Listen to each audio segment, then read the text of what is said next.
So this other method to solving, which again you should have seen in Algebra 1, but we're going to review it again and go a little bit more in depth with it.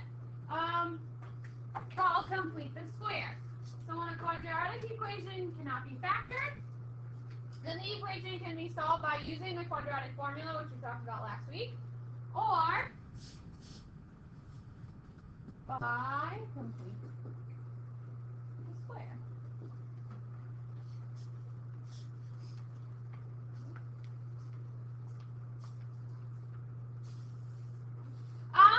What do I know about 25? It's a type of what? Perfect square. And the reason why it is a perfect square because there are two factors that are the same. 5 times 5 gives you 25. That's perfect square. Multiply something by itself. Same thing with x squared plus 6x plus 9. We call that a perfect square trinomial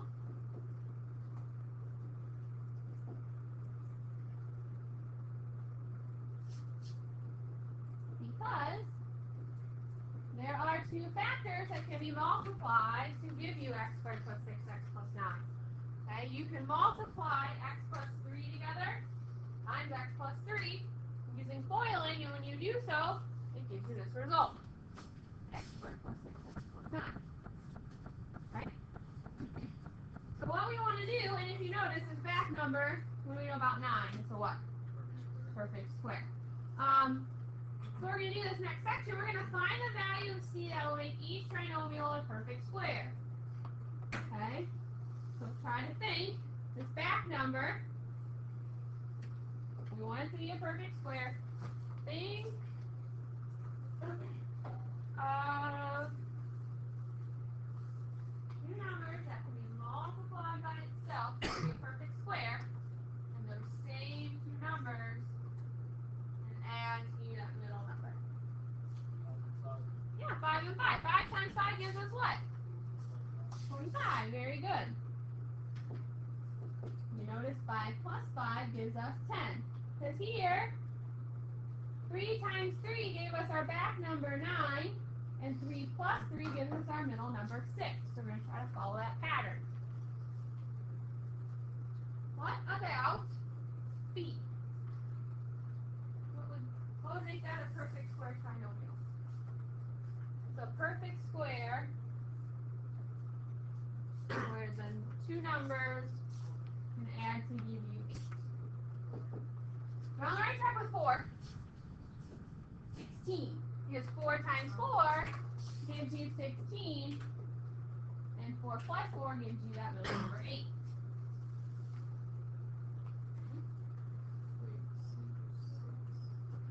Sorry, thank you. Oh, drop the one.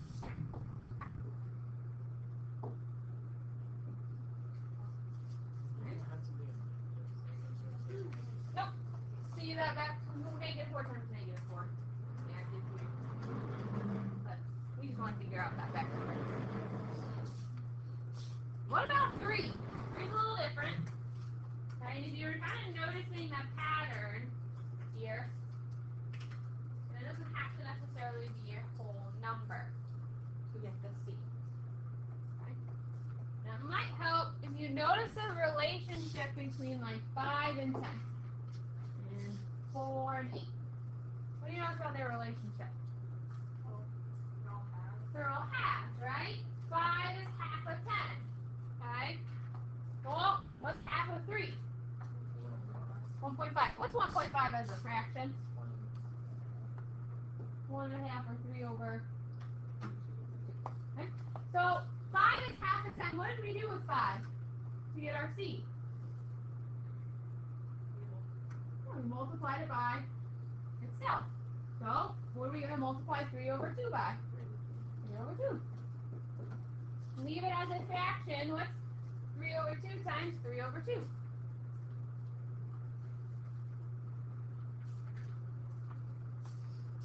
Multiply across. 3 times 3 is 9. 2 times 2 is 9 fourths. And yes, that is a perfect square. So the top's perfect square, the bottom's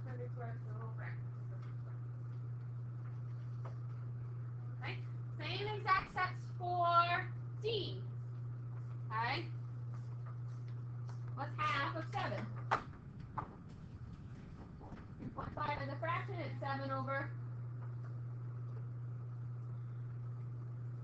2. Right? 3.5 into a fraction of 7 over 2. And then what do we have to do with 7 over 2? Multiply by itself. Well, when we do that, what's 7 over 2 times 7 over 2? 49 over 4. Right?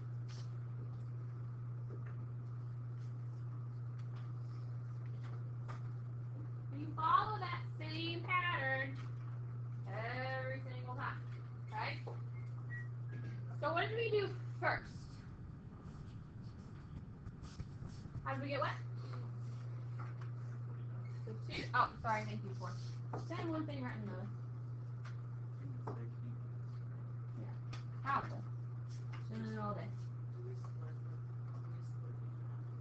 Yeah, so you're right, we cut that middle number in half. In math, when you cut something in half, what's that operation the same as? Divided by what? 2. Good. So our rule is we're going to divide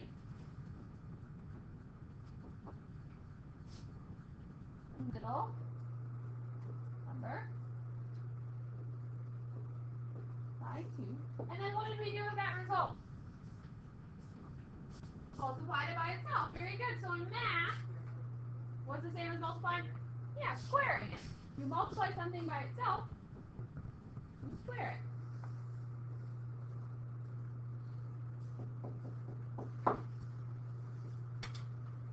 So to make something a perfect square trinomial, we just follow that rule we came up with. You divide the middle number by 2, and then you square it. Okay? And it's important to also note that the a value, the number in front of the x squared, has to be 1 to use this method. If it's not 1, this doesn't really work. Okay? And this is really essential to what we're doing today, because to complete this square, you're going to be given something that's not factorable. And what you have to do is exactly what we just did here. You have to make it a perfect square trinomial in order to complete the square. So this is kind of an important step. Do you have questions over this? No? Okay. So, here are kind of steps to completing the square. What you're going to do, you want to rewrite your quadratic in this form. X squared plus bx equals c. Meaning all the terms with the variable are on one side of the equal sign, and the constant, or just a number without the variable, we call that a constant, is on the other. Put all the x's on one side, and just the regular number on the other.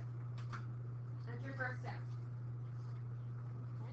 After you do that, you're going to divide all the terms by the number in front of the x squared if it's not 1. Today we're just dealing with when it's just 1. On Friday we'll deal with what to do when it's not 1. Then, do exactly what we just did. Divide your middle number by 2 and square it, and add that value to each side. We're going to factor and solve. Okay? Then you go more sense when you change it. Questions? Okay, so this is it. For our first step, again, is we want all the variables on one side, just a regular number on the other. So how are we going to move that 3 over? Yeah, subtract it.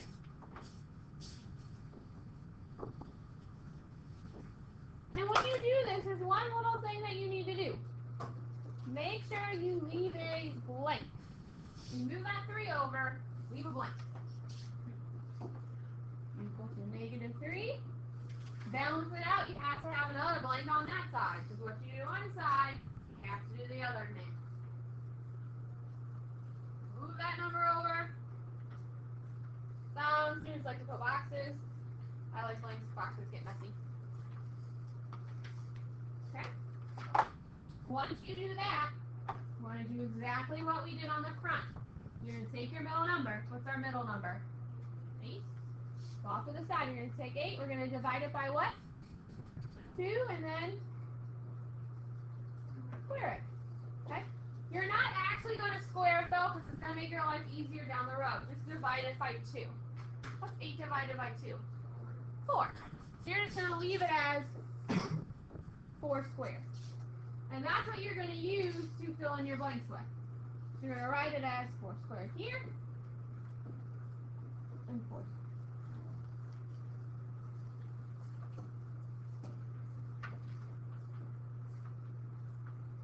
Okay? Questions so far? Now all we have to do is just clean this up. We're going to factor this side with the variables, and that's why we have you leave it as just 4 squared, because it's going to make your life easier. How many x's do we have here if it's squared? 2. So each parenthesis gets an x. How many 4's do we have here? 2. So each parenthesis gets a 4. And what kind of 4 was it? Was it positive or negative? So each parenthesis is going to get a plus sign. Because it's a perfect square trinomial, the parentheses, when you factor it, are going to be exactly the same. So by doing that, you know what exactly is going to go in those parentheses. Okay? Then just clean up this side. Plug in your calculator, -3 plus 4 squared. -3 plus 4 squared. 13.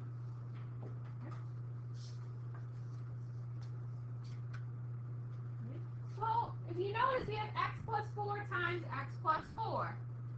Okay? Let's say we had x times x. How would we rewrite that? X squared. Okay? When you're multiplying something by itself, you just write it once and square it. So we do the same thing with these parentheses. If we have x plus 4 times x plus 4, how can we rewrite that? X plus 4 squared. When you have two parentheses that are the same, write it once and square it.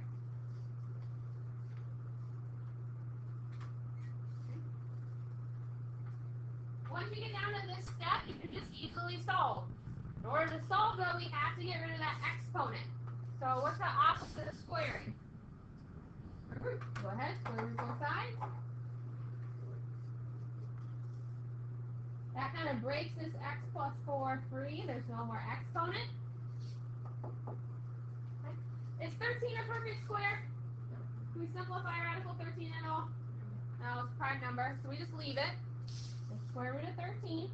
But what's really important? What do we need to put out in front of that square root of 13? Plus or minus. That's why on your simplifying radicals quiz, I missed some points if you didn't put it, because of this. If you don't remember to put that plus or minus sign, you're going to lose points. Okay? It's super, super important. You have to have it there. Okay? And then your very last step is to get x by itself. How are you going to move that 4 over so that x is by itself? Subtract it. And it's really nice. All you have to do is just stick in front of that plus or minus sign. You're going to do x is equal to -4 plus or minus the square root of 13.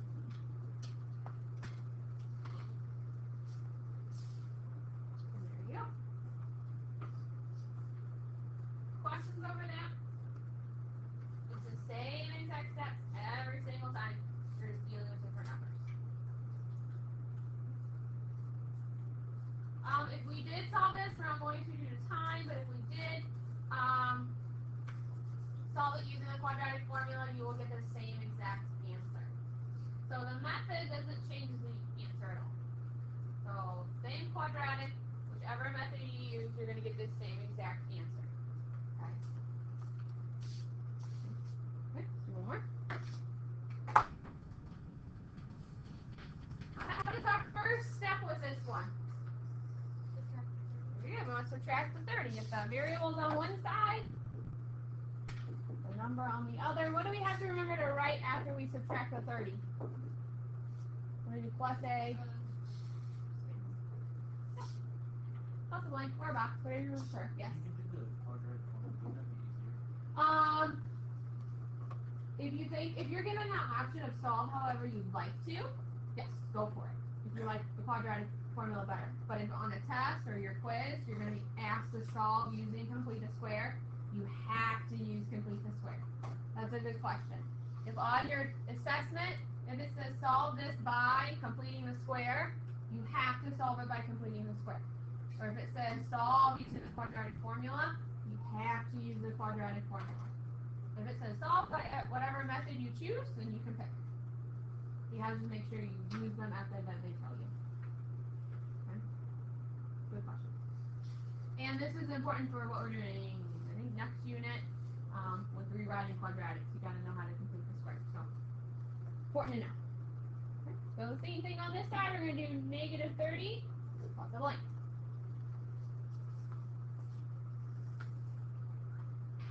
Now, what do we do with that middle term? Divide by 2 and then square it. Super important. Whatever sign is in front of this number follows it. So because there's a minus sign, that's going to be a negative 10. On the previous one, it was positive, so we just kept it positive 8. So because this is a negative 10, you're going to keep it as negative 10. And that'll become important down when we factor. Don't actually square it though, so it's negative 10 divided by 2? Negative 5 squared. And make sure you have that sign. Fill in your blanks with that result.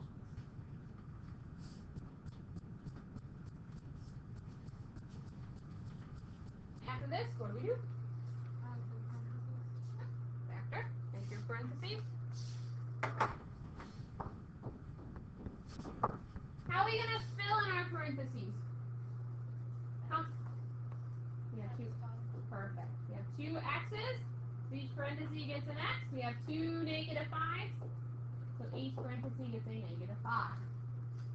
And then just plug this in your calculator. Negative 30 plus negative 5 squared. Super important. Make sure you have that parentheses around the negative 5 when you plug it in. What'd you get? Very good. We get negative 5.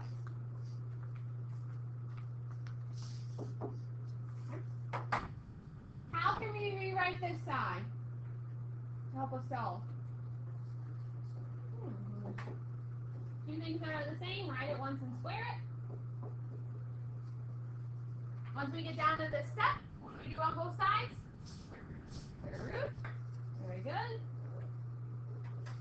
Back it through to the square, and we're just left with x minus 5 is equal to. What do you notice about what's underneath our radical? We have a negative, so what do we have to take out? 9. We take out a 9. What happens to the sign? It becomes positive. Okay? Can we simplify radical 5 any further? No, it's prime. So we have I radical 5. What do we have to put out in front? Plus minus. Don't forget that plus minus sign. Very last step. What are we going to do? Yeah, 5 over. Just put it right out in front of that plus or minus sign. And again, if you were to use the quadratic formula, that's the same exact answer you will get. Did you factor this? Did you solve this by factoring? That I, the radical. No. It doesn't make two imaginary. Mm-hmm. It makes up two imaginary. So you can't factor. Correct. You can't factor it. You can never factor anything that has imaginary solutions. Because when you graph it, the reason why they're imaginary is because it doesn't touch the axis. So there's no root. That's why it's imaginary. Any questions over that? We'll go over one more and then you get some time to practice. This one's really nice because the number's already on the other side. You don't have to move it over. You just leave it where it's at. You just have to remember, write your blanks. So when it's already in that form, you don't have to worry about moving anything over. You can just go ahead and rewrite it with your blanks. Okay? So what's our first step going to be? And what are we dividing by 2?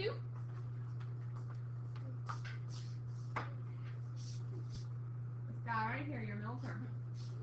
Make sure you follow that sign. There's a negative in front of the 4, so the negative follows it. Negative 4 divided by 2? 2. Don't actually square it though. Leave it like that. Fill in your blanks. What's that?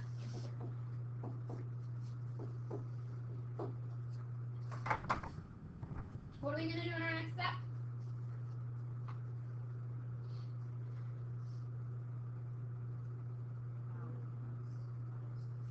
Yeah, make your parentheses. We have two x's here. Each one gets an x. We have two negative 2s, so each one gets a negative 2. And then plug this in. Very good, we get 6.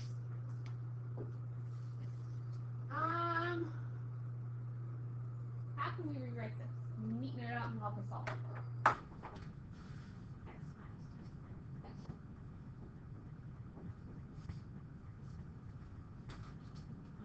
The same thing. Write it once, square it, and then to solve, we want to get rid of that square. So what do we have to do on both sides? Square root, opposite squaring, left of x minus 2. Can we simplify the square root of 6 at all? No. So we just leave it. Radical 6. What do I have to put out in front of that though? Plus minus. Don't forget that. And our very last step. Where's the 2 going to go? Right in front of that plus or minus sign. And done. Questions over any of that? Again, it's the same exact steps every single time. You're just dealing with different numbers. Okay? Sometimes you have to simplify in the square root, so keep a lookout for that. When students get really good at this, they like to skip this step right here. They go from here to here, and that's okay when you get good at it. But just for your sake, I would write out every step, just so you don't miss something and lose points. Okay? Questions?